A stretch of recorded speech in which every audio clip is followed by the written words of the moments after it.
tidak pernah selesai. Dan kemudian banyak kelompok agama dari mulai Hindu, Kristen yang mengalami kesulitan mendirikan tempat ibadah, mereka menerima izin tempat ibadah dan mereka bisa beribadah dengan baik.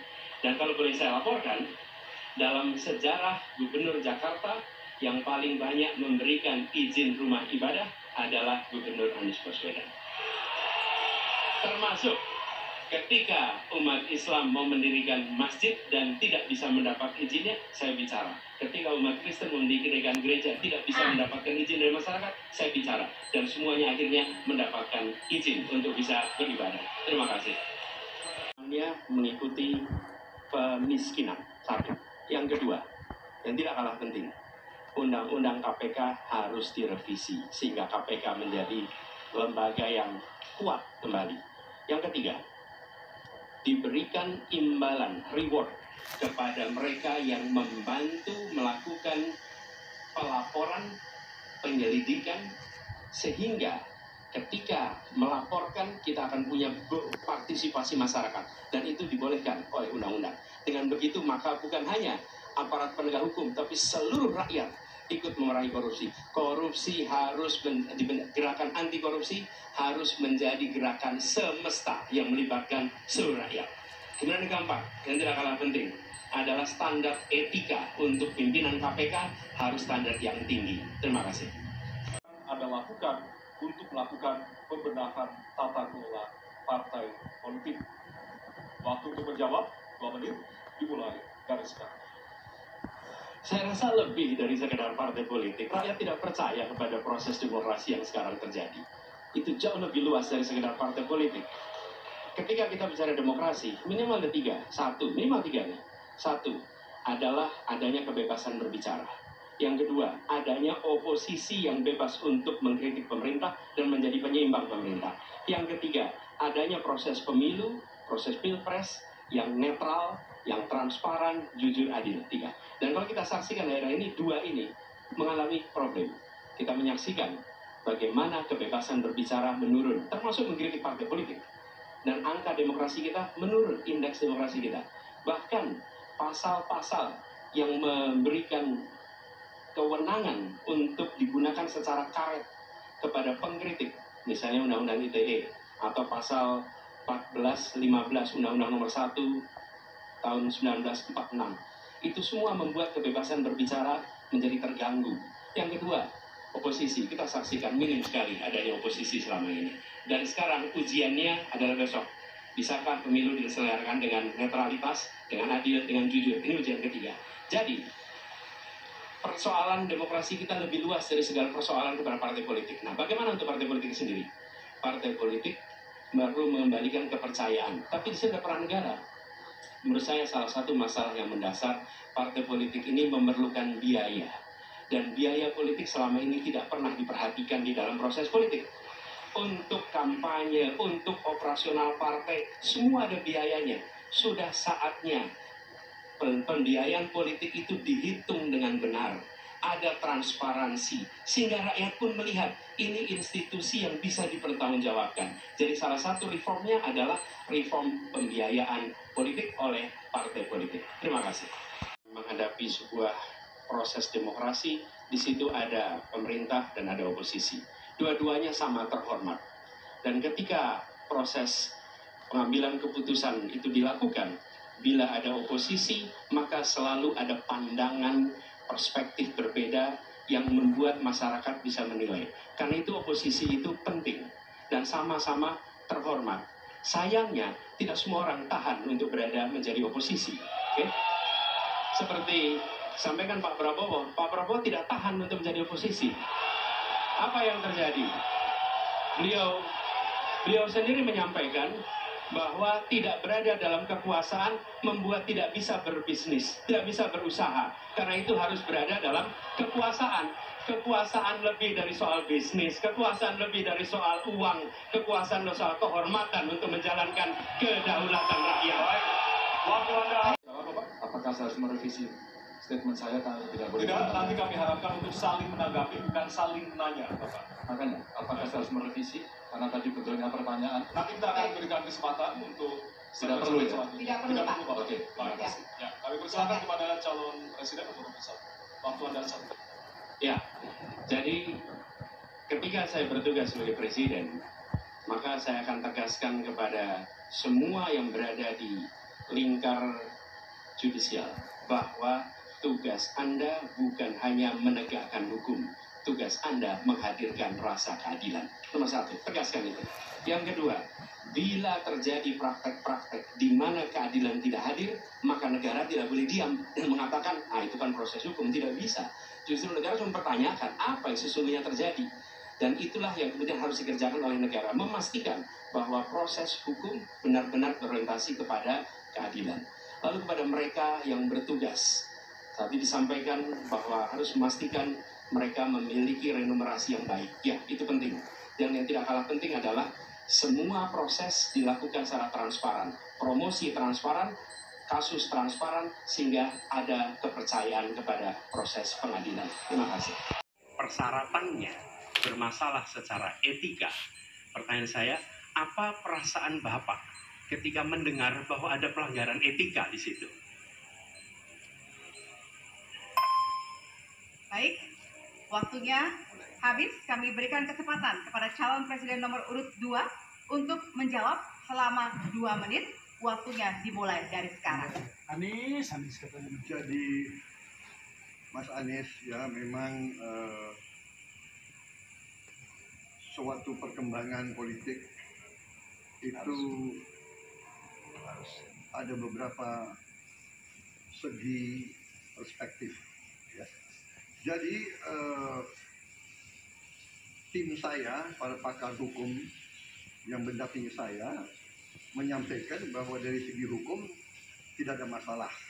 Masalah yang dianggap pelanggaran etika sudah diambil tindakan dan keputusan ya waktu itu oleh pihak yang diberi wewenang, kemudian sudah ada tindakan dan tindakan pun itu masih diperdebatkan karena yang bersangkutan masih memproses.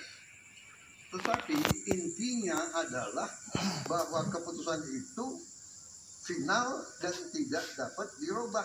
Ya, saya laksanakan ya.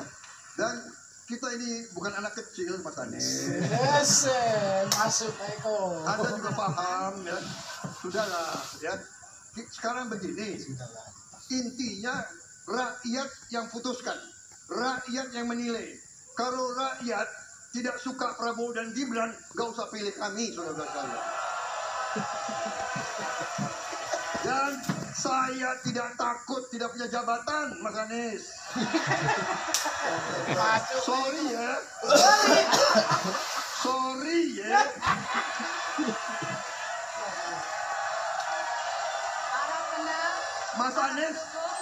Mas Anies, saya tidak punya apa-apa. Saya sudah siap mati untuk negara ini.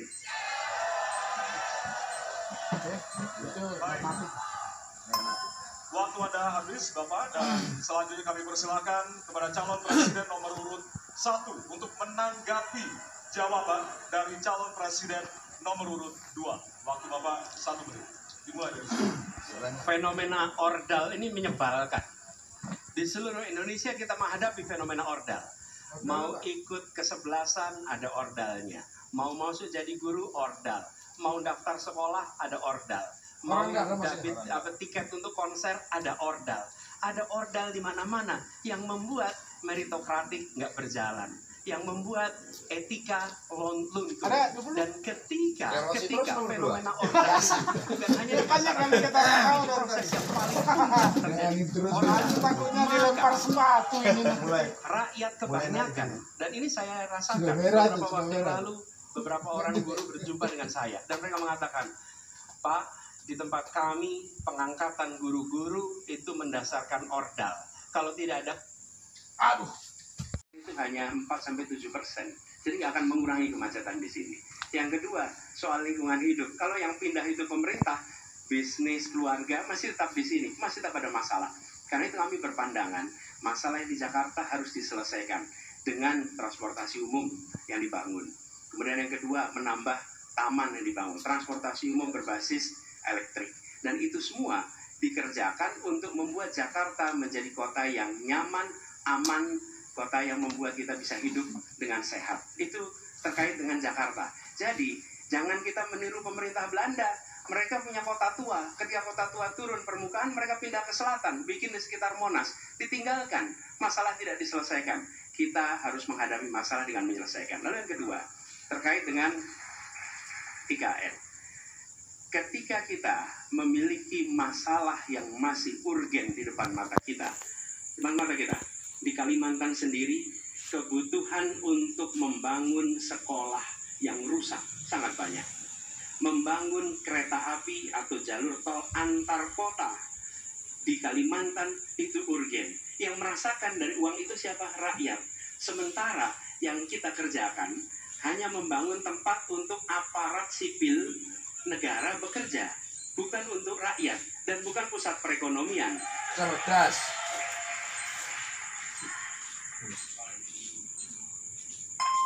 Tidak melewati proses dialog publik yang lengkap.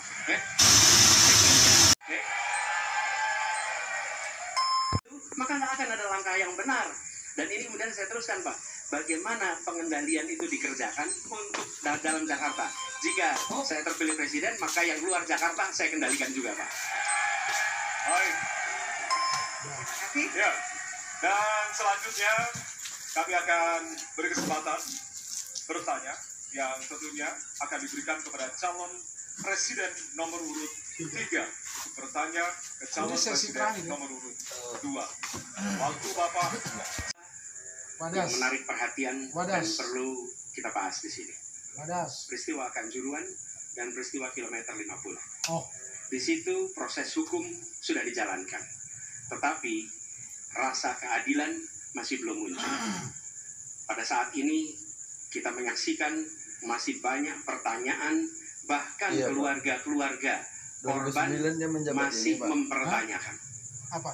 Karena itu, saya ingin bertanya kepada Pak Ganjar. Saya posisinya adalah ini harus dituntaskan. Ini harus bisa menghadirkan rasa keadilan, bukan saja soal legalnya yang sudah diselesaikan. Saya ingin tanya posisi Pak Ganjar di dalam dua peristiwa ini. Terima kasih. Waktunya masih ada, Bapak? Sudah cukup? Cukup. Baik. Terima kasih kepada calon presiden nomor urut 3. Kami berikan kesempatan untuk menjawab selama 2 menit. Waktunya dimulai dari sekarang. Terima kasih, Pak Ganjar. Ini Pak Ganjar. Kanjuruhan, kita bisa bertemu dengan para pencari fakta. Kita bisa melindungi korban. Kita bisa membereskan urusan mereka dari sisi keadilan korban, termasuk di kilometer 50. Ketika kita bisa bereskan semuanya, maka kita akan naik dalam satu tahap. Apakah kemudian proses legal dan kemudian cari keputusan yang adil bisa dilakukan? Jawaban saya, bisa. Jadi dalam pemerintahan ini mesti berani untuk tidak lagi menyandra persoalan-persoalan masa lalu sehingga berlarut-larut. Sehingga apa yang terjadi ketika muncul terus-menerus akan menjadi sensi terus, karena tidak pernah ada keputusan. Maka cara-cara ini mesti dihentikan dan kita mesti berani tegas. Kadang-kadang kita juga mesti ada berpikir dalam situasi yang lebih besar. Mari kita ciptakan kembali Undang-Undang KKR.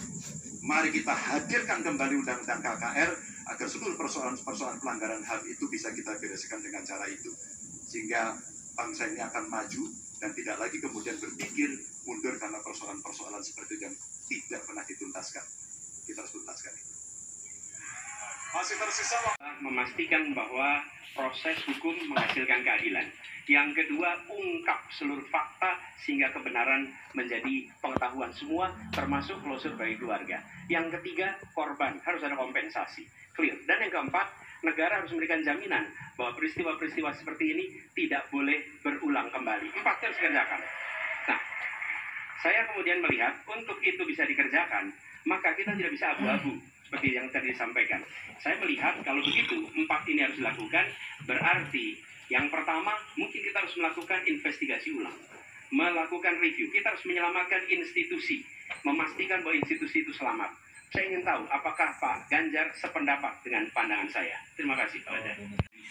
Terkait dengan itu saudara dan subjektif. Dari 4 hal tadi itu, saya kira hampir semua pelindungan korban dilakukan. Saya sampaikan pencari fakta sudah pernah ada. Kalau kemudian tidak boleh terjadi lagi, saya kira itu value yang mesti dicontohkan. Ini enak nih diskusi kalau kayak gini. Saya orang yang tidak pernah begini ya. hitam putih. Kami tidak pernah ragu-ragu, kami tidak pernah abu-abu. Maka kami pun tadi mengklarifikasi pertanyaan kepada pasangan calon nomor 2, karena kami bukan orang yang menunda pekerjaan, menggantung pekerjaan untuk kemudian menjadi komoditas. Saya selesaikan itu. Pamungkas masing-masing calon presiden. Saya rasa kita sama, rakyat Indonesia, saya, kita semua. Bahwa kita menginginkan sebuah negeri di mana praktek korupsi diberantas hingga tuntas. Pemerintah memberikan pelayanan yang terbaik. Dan kemudian kita menjunjung tinggi etika.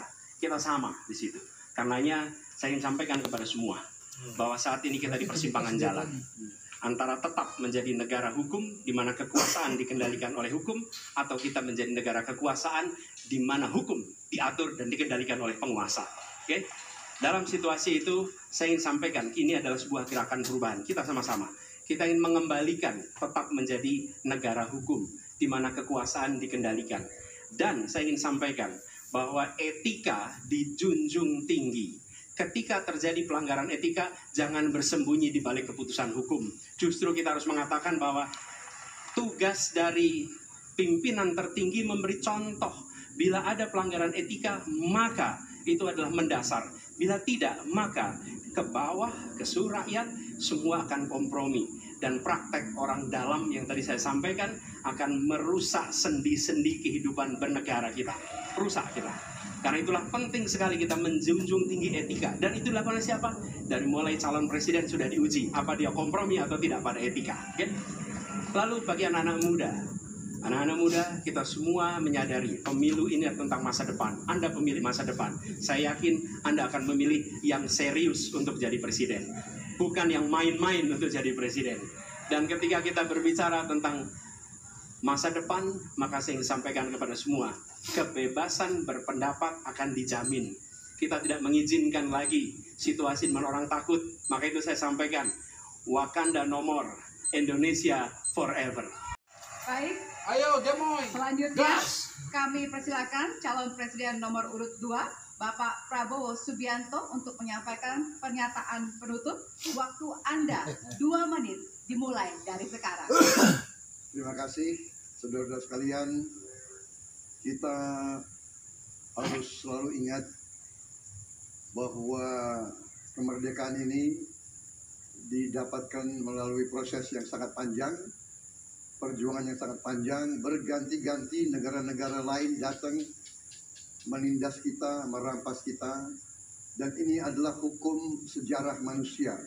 Yang kuat akan menindas yang lemah. Kita bersyukur kita sudah bangun suatu negara yang memiliki demokrasi dengan segala kekurangannya. Kita bersyukur semua pemimpin telah membantu menambahkan kemajuan kita. Kita ingin lebih maju, kita ingin lebih baik, kita ingin lebih adil, kita ingin hilangkan kemiskinan, dan kita ingin hilangkan tentara. Kita negara sangat kaya, kekayaan kita luar biasa. Kami Prabowo Gibran, Koalisi Indonesia Maju, siap melanjutkan fondasi yang sudah dibangun oleh pendahulu-pendahulu kita. Kita yakin Indonesia akan melompat menjadi negara hebat, negara maju, negara makmur, negara adil. Hanya dengan demikian, tapi syaratnya kita harus rukun, kita harus bersatu, kita tidak boleh menghasut, memecah belah. Kita tidak boleh untuk kepentingan sesaat, untuk kepentingan jangka pendek, untuk kepentingan diri kita, kelompok kita tidak boleh mengorbankan persatuan, kesatuan, kerukunan bangsa Indonesia. Hanya dengan kerukunan, hanya dengan kearifan, hanya dengan kebersihan jiwa, tidak dengan permainan kata-kata retorika, tapi sungguh-sungguh cinta tanah air, Indonesia akan maju. Negara hebat. Terima kasih. Terima kasih. Baik. Ya. Dan yang terakhir kita akan menuju ke calon presiden nomor urut 3, Bapak Ganjar Pranowo. Waktu Anda Capres gua nih. menit dimulai dari Gua nih. Terima kasih. Set. Ini panggilan sejarah buat Ganjar Mahfud. Ganjar seorang anak polisi berpangkat tidak tinggi, bertugas di kecamatan. Pak Mahfud, bapaknya pegawai kecamatan. Kalau kita berada pada momentum yang sama, kami dan Pak Mahfud ini adalah orang kecil yang kalau bapaknya rapat kira-kira anggota Forkompimcam. Kami hanya di level kecamatan. Kami telah terbiasa mencoba mendengarkan keluh kesah rakyat. Panggilan sejarah inilah yang kemudian coba kita klasifikasi dari seluruh persoalan yang muncul. Bagaimana kita memberikan afirmasi kepada kelompok rentan, kelompok perempuan, penyandang disabilitas, anak-anak, termasuk manula. Mereka butuh perhatian yang lebih. Maka inilah cara kita membangun, melibatkan mereka tanpa meninggalkan mereka. No one left behind. Yang kedua, bagaimana pemerintah betul-betul bisa melayani dengan memberikan teladan dari pemimpin tertinggi yang anti korupsi, yang menunjukkan integritas, yang menunjukkan layanan pemerintahan yang mudah, murah, cepat, set. Kalau itu bisa kita lakukan, maka betapa bahagianya rakyat ini. Pemerintah ini ada yang ketika dikritik tidak baperan, yang ketika media menulis, mereka merasa ini vitamin buat dirinya, bukan sedang merongrong, apalagi kemudian merasa terancam. Maka kalaulah kemudian demokratisasi ini bisa kita laksanakan dengan baik, sesuai dengan amanah reformasi, nggak ada lagi cerita Bu Sinta, nggak ada cerita Mas Butet, nggak ada cerita Melki, tidak ada itu. Karena dewasa kita dalam berdemokrasi, maka dalam penghormatan terhadap HAM, mari kita konsisten. 2024, suara Anda sangat berharga untuk menentukan masa depan.